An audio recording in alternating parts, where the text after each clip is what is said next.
महारैली क्यों निकाला जा रहा है? ये महारैली जो जनजाति समाज को धर्मांतरित करके जी। जिन लोगों ने अलग एक लाइन बना दी है, जीवन शैली, उनकी रूढ़ी परंपरा सब छोड़ दिए और वो लोग अभी भी आदिवासी बने हुए, जनजाति बने हुए, उनको जनजाति लिस्ट से डिलीट करने के लिए, बाहर करने के लिए ये डिलिस्टिंग के लिए ये विशाल रैली है जनजातियों का, क्योंकि वो अब आदिवासी रहे नहीं, परंपरा नहीं माना, सब छोड़ दिए हैं और वो प्रक्षण अंग्रेज हो गए हैं। कोई मुस्लिम हो गया, कोई कुछ हो गया।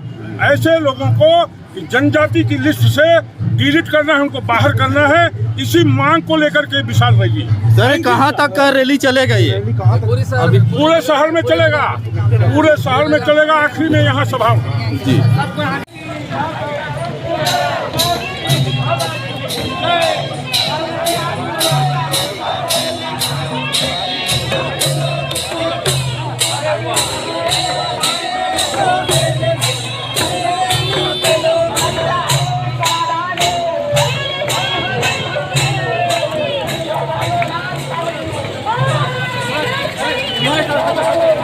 नमस्कार, मैं सुरेश प्रजापति, आप देख रहे हैं खबर देसी। डिलिस्टिंग महारैली का आयोजन किया गया था आदिवासी समाज के द्वारा जिला सरगुजा अंबिकापुर में। डिलिस्टिंग क्या है आज हम समझते हैं सुजान बिन जी के द्वारा। नमस्कार। नमस्कार भैया जी। देखिए क्या है, जो आदिवासी समाज है इनकी एक परंपरा है और परंपरा इनकी जो संस्कृति है वही आदिवासी समाज है समझिए। यदि वो संस्कृति नहीं है, वो परंपरा नहीं है तो ये समाज नहीं है।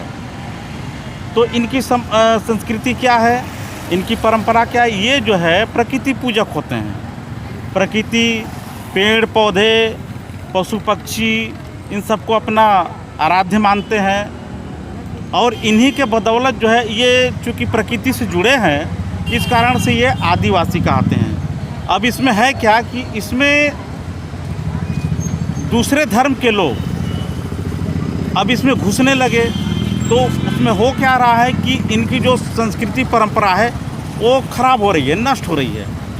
और ये दूसरे धर्म के लोग जो हैं इनको लालच प्रलोभन दे करके इनको अपने उसमें मिलाते हैं।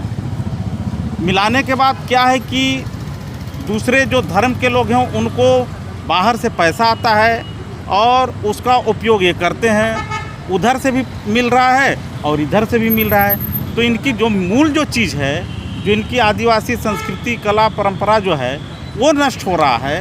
तो ये नष्ट न हो, ये बरकरार रहे आदिवासी समुदाय, उसको लेकर के आज ये महारैली निकाली गई थी, जिसमें छत्तीसगढ़ ही नहीं कई प्रदेशों के पदाधिकारी भी आए हुए थे, उनसे बातें भी हुई।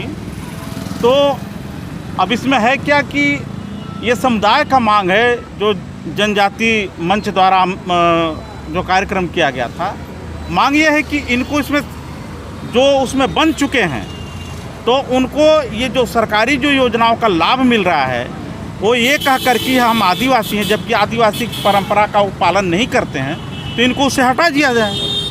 अब इसमें क्या है कि वो उधर का भी लाभ ले रहे हैं, इधर का भी लाभ ले रहे हैं। तो इन्हीं सब बातों को लेकर के आज बहुत बड़ी रैली निकाली गई थी और ये डिलिस्टिंग जो है यही उनका मांग है। क्या लगता है आज चुनाव भी नज़दीक आ रही है, अभी इतने दिन के बाद डिलिस्टिंग का महारैली निकाला जा रहा है, क्या है? देखिए ये चुनाव का बात नहीं है। मैं आपको बताऊं, बड़ा अच्छा आपने प्रश्न किया।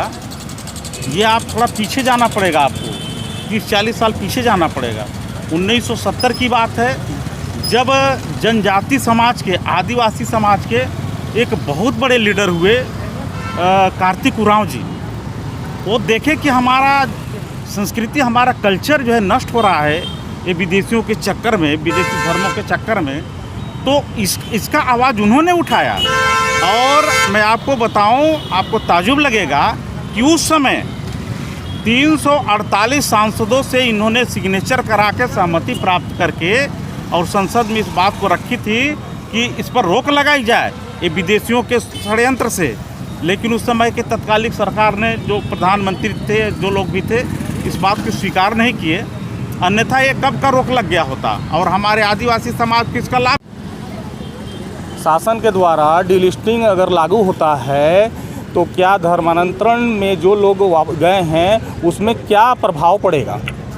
देखिए, उन पर कोई प्रभाव नहीं पड़ेगा, लेकिन एक प्रभाव ये पड़ेगा कि इनको जो आदिवासियों को जो आरक्षण का जो लाभ मिलता है वो नहीं मिलेगा।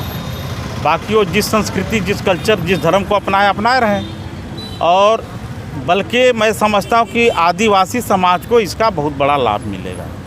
जो हमारे भाई लोग इससे वंचित हो रहे हैं, इनके कारण वो इसको लाभ मिलेगा।